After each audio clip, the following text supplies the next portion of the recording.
Okay. So, yesterday we read the previous paragraph where Sri Aurobindo says that when you look into yourself, some amount of identification is possible. In other words, I know when I'm angry, I know when I'm desirous of something, I know when I'm feeling nice with everybody. If I am in love, I can see that I'm in, you can look into yourself and still there is a certain identification, but also you can little objectively assess your own thoughts and your feelings. They were right or they were wrong. So you can do that with yourself when the emotions are within yourself. Now Sri Aurobindo is talking about knowing, understanding things outside ourselves. So that's a paragraph that we are going to read. Okay. So normally one of us has to read, no? So today, who? Arjunadi, you read? Yes, Rangada, just one second. Okay, take your time.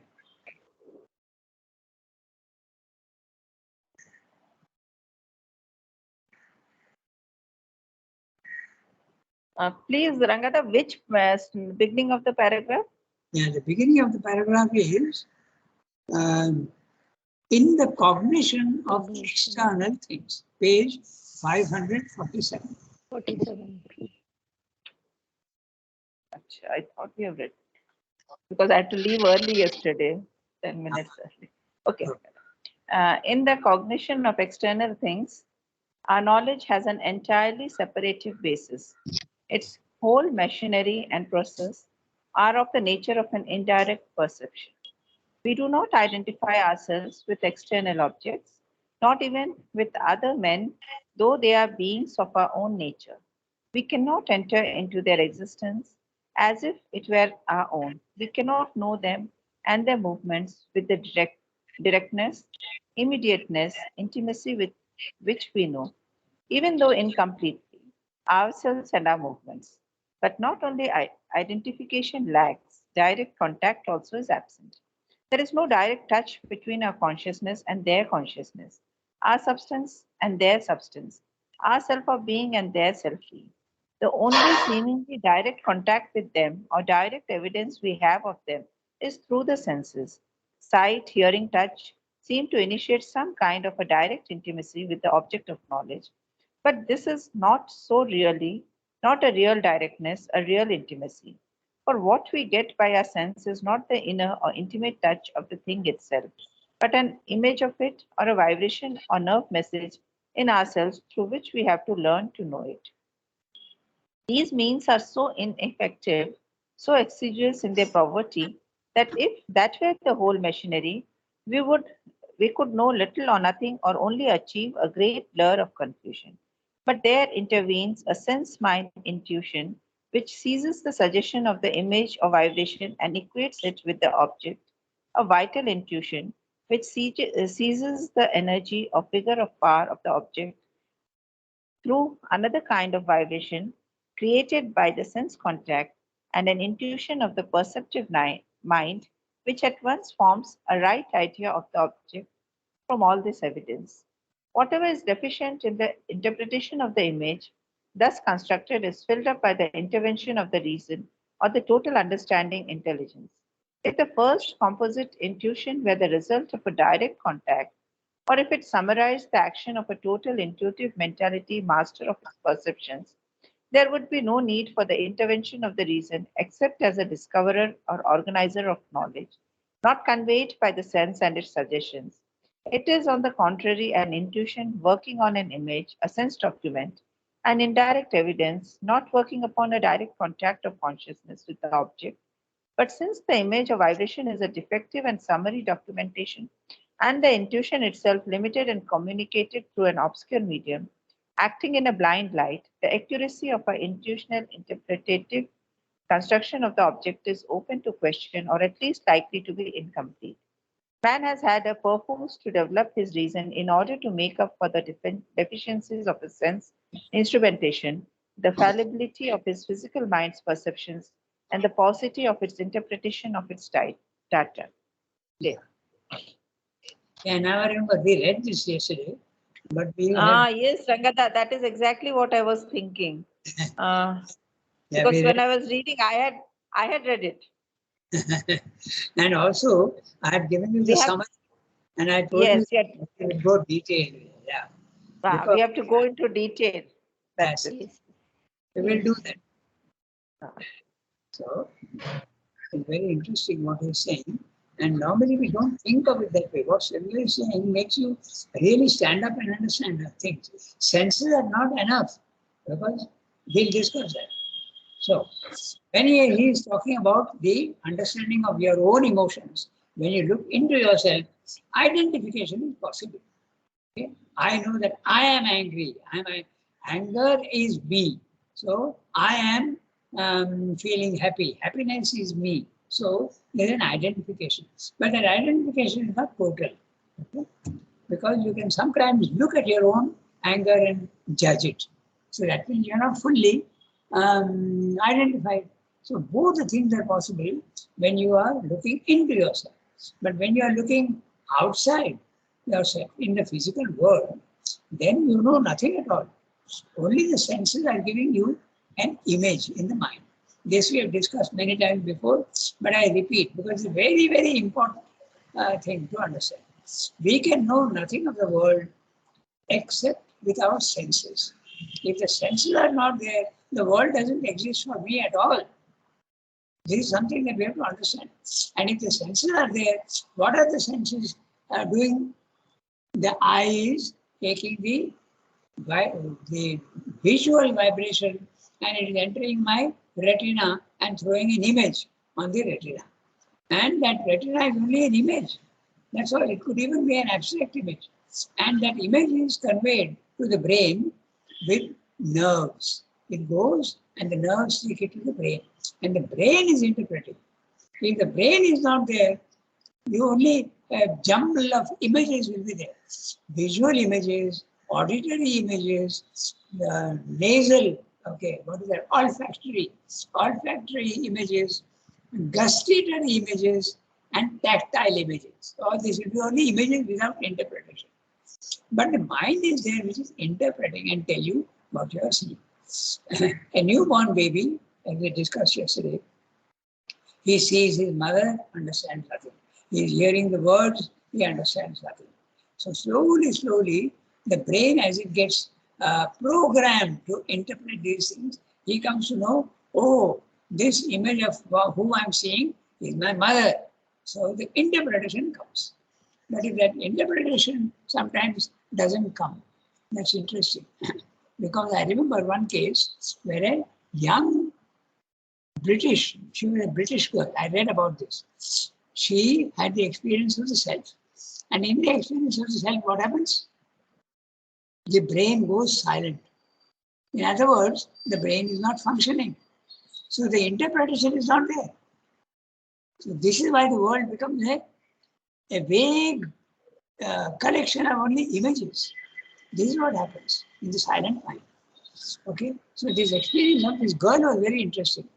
She said that when her mind became absolutely silent, she could not recognize her mother anymore.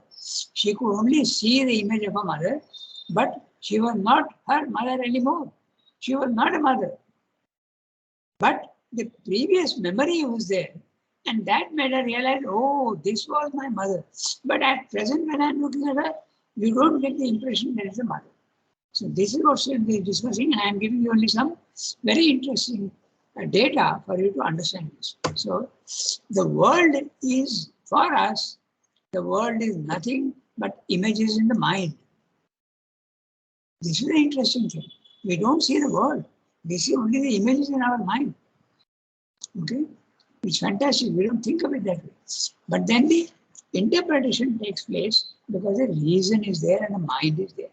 If the mind is not there, interpretation won't take place. The world is only a jumble of images. That's why it becomes unreal. When you see a photograph, you know that it's not real. It represents something real, but it's still not real. That's what happens. So, with this background, we start reading. In the cognition of external things, not internal like anger, jealousy, envy. I'm always using wrong negative terms, but why not love, sympathy, okay, happiness? All these things are in you, fine. But when they are outside, our knowledge has an entirely separated basis. You are all separate from me and not associated basis, as he says, not identificatory basis. Identificative, okay, basis. Its whole machinery and process are of the nature of an indirect perception. Between me, the knower, and to be known, I have to put the senses to understand what is being trying to be understood. Okay? So it is indirect. We do not identify ourselves with external objects. He is talking about the normal level 1, because at level 2, what he is saying will not apply. Okay? You do identify yourself with others at level 2 in the cosmic consciousness. We do not identify ourselves with external objects, not even with other men, though they are beings of our own nature. There is a great similarity, and yet we don't understand them at all. Okay? We cannot enter into their existence as if it were our own. So what do you mean by enter into their existence? Into their thoughts, into their feelings. I can know nothing at all. I can make an approximate guess, but that's not always accurate. Okay? We cannot know them and their movements with the directness, immediateness, intimacy with which we know, even though incompletely, ourselves. I know myself much better than I know the others. In fact, I don't know the others at all. Only I have to judge by other signs, even though incomplete. Ourselves and our movements. So suppose someone is smiling at me, I know that he is well disposed towards me. So you have to make guesswork, and also you have to make conjectures to understand the others. But not only identification lacks. Now that's very interesting, because sometimes you have to understand also the use of words. Normally the word lack means something is lacking. So the word normally is used in the verb is used in a transitive sense. I am lacking goodness, I am lacking strength, I am lacking something. But Srivastava is used here in an intransitive way. That means to say it doesn't need an object. Okay? There's subject, there's an object, and the verb is the one that links the two, and it is used in an intransitive, like it is raining. What is raining, you don't say. Okay? So that is, but here lacks is being used intransitively, and you wonder whether it is correct. So you go and check the dictionary, and you find this is 100% right. It can be used both intransitively and transitively, with an object and without an object. So here when you say not only identification lacks, it means it is missing, it is absent. That's what it means. So direct contact also is absent. I have to go through my senses, so it's not direct contact. There is no direct touch between our consciousness and their consciousness at level 1. But at level 2, that becomes possible. My consciousness can merge with your consciousness, and mother can know my thoughts because she is at the level 2. Okay, so let's see. I gave you an example now. One day in their blessings, she was giving red roses to everybody. I told you before also, but maybe Kiran doesn't know about it. Maybe I forgot. I'm just repeating. So there was this girl. She was very well known to me, and she was going in the line, and there were 5 or 6 people before her. And she thought, oh, mother is giving red roses to everybody. I don't think she'll give me a red rose. Okay? And as soon as she came to mother, mother looked up at her, in a curious way, and said in French, oh, that's what you think. Here you are. And she gave a red rose to her. So she's reading her thoughts. In other words, she's identifying herself with a person's mind. That is possible at level 2, but not at level 1. At our level, we can never know what you are thinking. We can only make a guesswork. Okay, so that's what I'm saying. But not only identification lacks, but direct contact also is absent. There is no direct touch between our consciousness and their consciousness, our substance and their substance. Okay? Even physically, that's what it means by substance. Our self of being and their self being. So there is a consciousness and there is a substance and there is being. Being is the full thing. Okay? Whatever you are, your vital, your mind, and your body. The only seemingly direct contact with them or direct evidence we have of them is through the senses. When I look at the person, I can, from what I'm seeing, I can judge. If she is smiling, if the person is smiling, then I know that they are happy. If they are, when I'm hearing their words, I can to a certain understand. I can to a certain extent understand what they are feeling inside. Touch also, okay, seem to initiate some kind of direct intimacy with the object of knowledge. Some kind of direct intimacy. Not full at all. Okay? But this is not so really, not a real directness, a real intimacy. For what we get by our sense is not the inner or intimate touch of the thing itself, but an image of it or a vibration. This is exactly what we discussed before reading the paragraph. You get an image in the mind or a vibration or nerve message in ourselves through which we have to learn to know it. So image corresponds to the visual images, vibration corresponds to the ears, and nerve message corresponds to the touch.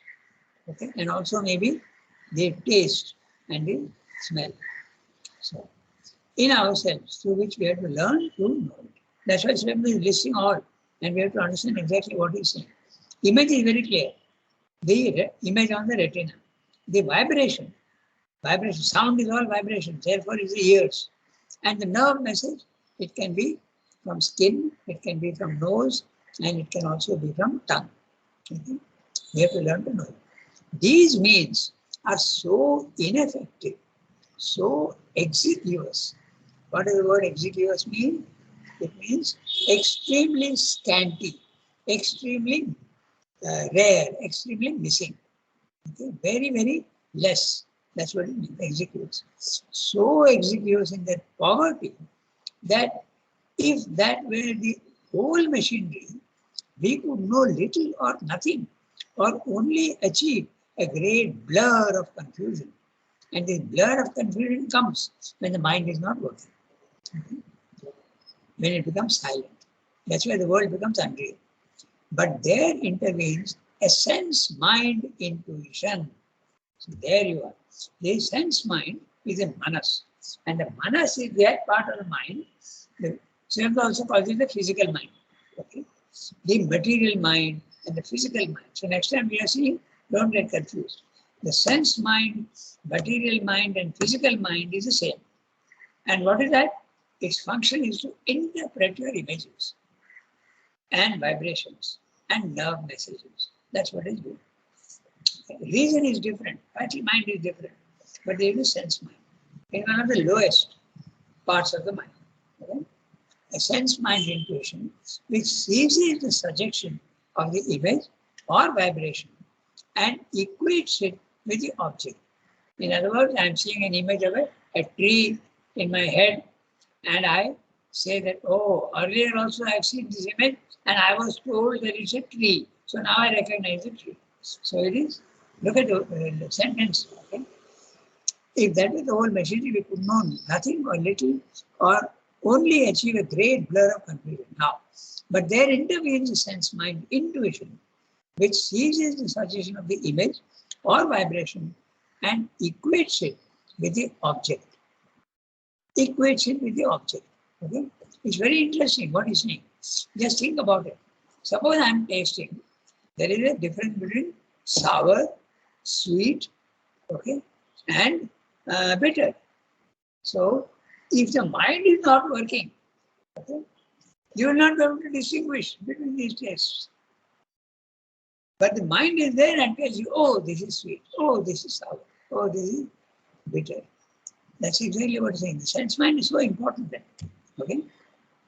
Without a vital emotion, intuition, which seizes the energy or figure of power of the object through another kind of vibration created by the sense contact, and an intuition of the perceptive mind, which at once forms a idea of the object from all this evidence. Now, he is using another word.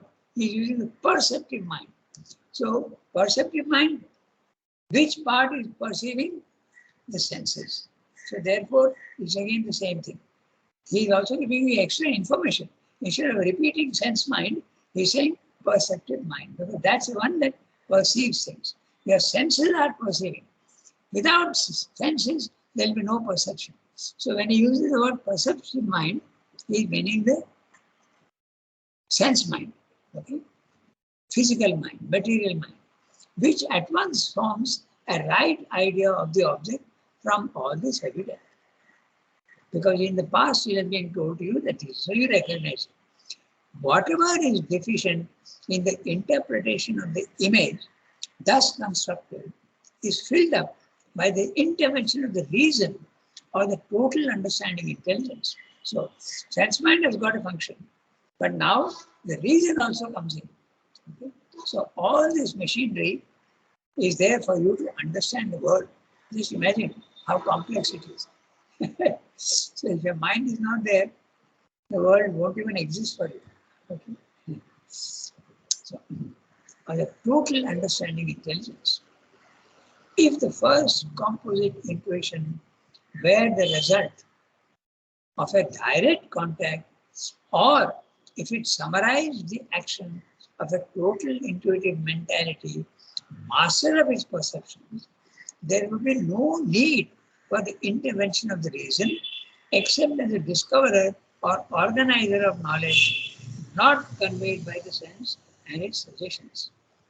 Look at the sentence very carefully, and you will see why, when you go to the spiritual level of consciousness, reason is not necessary anymore. Why? Because your senses also you are not using, you are using direct perception. When you are in level 2, spiritual planes of consciousness, your mind has gone silent. And you don't need it, because neither reason, because you are super reason. You have entered in a plane where reason is not operative anymore. You are in a silent mind, and knowledge from above is entering your mind. Reason is not necessary. Senses are not necessary. Not necessary doesn't mean that the senses disappear. A person, spiritual person who is at level 2, his senses are working. Okay?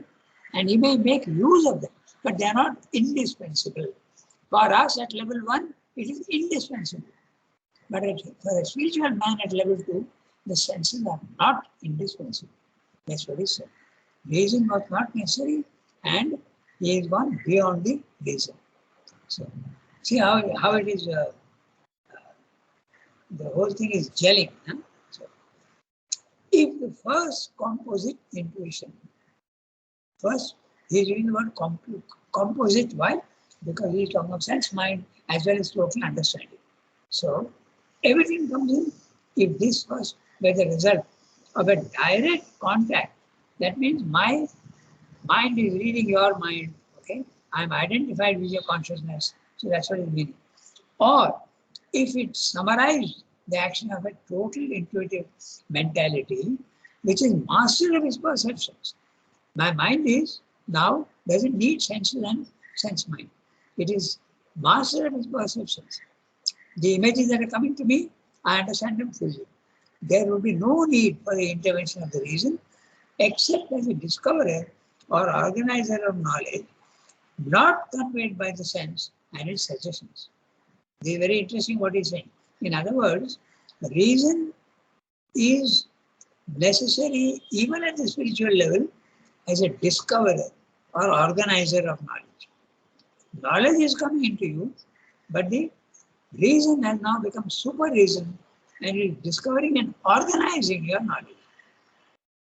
Very interesting what he's saying. Because look at the way Sri Aurobindo has organized his spiritual knowledge. The others don't do that because the reason is not developed. There is so many. Raman Maharshi, he was a spiritual great, but his education stopped at the age of 16. He stopped. He was at the American college in Madurai, but he stopped. So his reason was not developed. But the super reason came in afterwards. That's why he not organized his knowledge. Swami has organized his knowledge in 40 volumes. And letters are there, 5-6 letters explaining everything in great detail. He's using reason. But reason which has been spiritualized, not the normal reason of man. Okay, that's what he's saying. There would be no need for the intervention of the reason except as a discoverer or organizer of knowledge. So he's not barring reason even at the spiritual level. Okay, except as a discoverer or organizer of knowledge, not conveyed by the sense and its suggestions. In other words, knowledge of the spiritual planes of consciousness, not the physical. Then knowledge not conveyed by the sense. What does it mean? Not knowledge of the physical world, but knowledge above the physical world. It is, on the contrary, an intuition working on an image, a sense document. Now, note the word, very interesting. Sense document. That's why I gave you the image of the satellite, the camera, which is there in space, 300 miles above, and taking pictures of the earth. But it's only a picture. If you and I go there, we'll understand nothing at all. What we'll see is only dots and dashes and lines. The image of the from the satellite camera. But those who know how to interpret, they are the interpreters of the images. Oh, this line is not a river, it's a road. They'll be able to tell you. Okay? This building is, because I've studied in detail, this building is not a normal building. It's a hangar. It's a hangar for aeroplanes. Okay, this is a garage. This is a storehouse. They'll be able to say. This is a factory. They'll be able to say. So that's exactly what he's saying. Okay, it's a document. They use the word document. It's only something on a paper. Okay, and you are interpreting. It is, on the contrary, an intuition working on an image, a sense document, an indirect evidence, not working upon a direct contact of consciousness with the object. But since the image or vibration is a defective and summary documentation, and the intuition itself limited and communicated through an obscure medium, acting in a blind light, the accuracy of our intuitional interpretative construction of the object in the physical world, remember, he's talking of the physical world, is open to question, or at least likely to be incomplete. I'll give you an example to make you understand what he's saying. Suppose someone is smiling at you. He is your enemy. Okay? And inside him, he is angry with you, but he is trying to be a hypocrite. He is a hypocrite and he's smiling. Will you understand the real thing? You won't. You feel he's smiling at me, oh, he is well disposed towards me. He is not, because you are using only your senses at level 1. That's what Sarvada is saying. Look carefully, you will see that. But since the image or vibration is a defective and summary documentation, I am seeing his smile and it's a defective image, because the real thing inside is wrong. Summary documentation, and the intuition is limited and communicated through an obscure medium, acting in a blind light. My looking at him will not give me the correct picture. Okay? The accuracy of our intuitional interpretative construction of the object is open to question. I am not being able to, I am judging wrong by his smile, whether he is actually meaning not at all a goodwill towards me. Okay? I am giving an image to make you understand what Sarvada is saying, or at least likely to be incomplete. So either totally false or it can be incomplete. Man has had perforce to develop his reason in order to make up for the deficiencies of his sense instrumentation. In other words, man with his reason is certainly superior to the animal which is using only senses, and a minimum of reason. There is an amount of reason, but very, very minimum. In order to make up for the deficiencies of the sense instrumentation, the fallibility, the error proneness, they are prone to make errors, fallibility, the capacity to make mistakes of his physical mind's perception. Again now, physical mind, he is using the word, but it meaning sense mind only. Okay? Perceptions and the paucity, rarity, paucity, okay, poverty of its interpretation of his being. So when you are looking at the, in short, when you are looking at the physical world, you do not know exactly what the truth is. That's exactly what he's saying. Okay? So it took a long time, and I went into great detail. I find it very interesting if you go into detail how the whole mechanism of our understanding of things and senses. So the analysis is so beautiful. They are so limited. The senses are giving you so little information about what you are seeing. And still we think that we know everything. Okay. We have got 4 or 5 minutes, so we can read the next one. Archana ji read this one. So Yasmin can't read, right? Kiran, maybe you can read. Yes. Yes. Okay. Our world knowledge. Our world knowledge is therefore a difficult structure made up of the perfect documentation of the sense image, an intuitional interpretation of it by perceptive mind, life mind, and sense mind, and a supplementary filling up, correction, addition of supplementary knowledge, coordination by the reason. Even so, our knowledge of the world we live in is narrow and imperfect. Our interpretations of its significances doubtful, imagination, speculation, reflection, impartial weighing and reasoning, uh, inference, measurement, tasting, a further correction and amplification of sense evidence by science. All this apparatus had to be called into complete the complete incompleteness. After all, that the result still remains half certain, half dubious, of acquired indirect knowledge. Your mic has gone very weak. Put it near your mouth and see that it's okay. Yes. We can't hear you. Okay. Now you can hear me? No, even now it's very faint.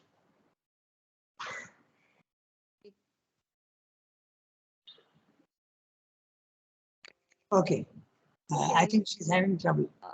So Uh, all this apparatus. Now it's clear. Okay. Now it's over. All this apparatus had to be called into complete the incompleteness.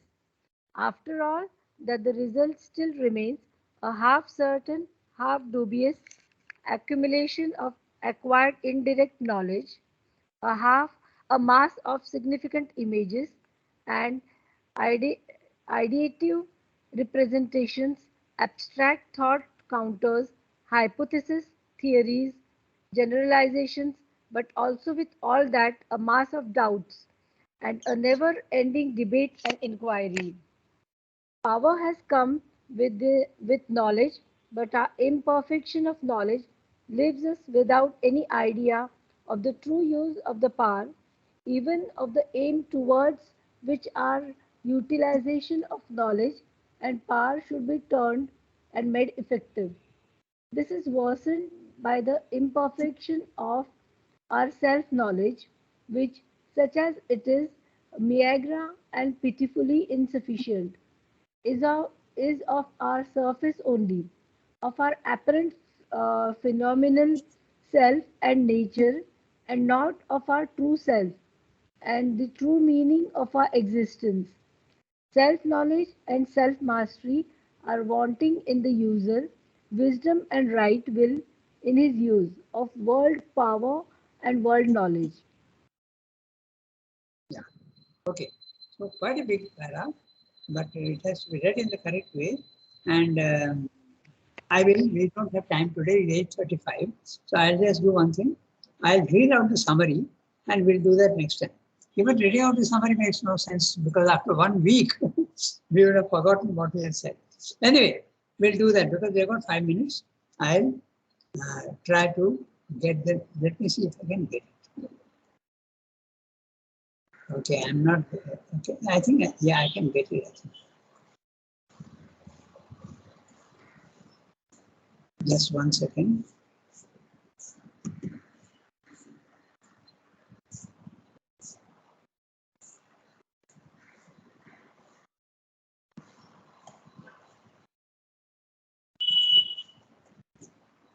Yeah.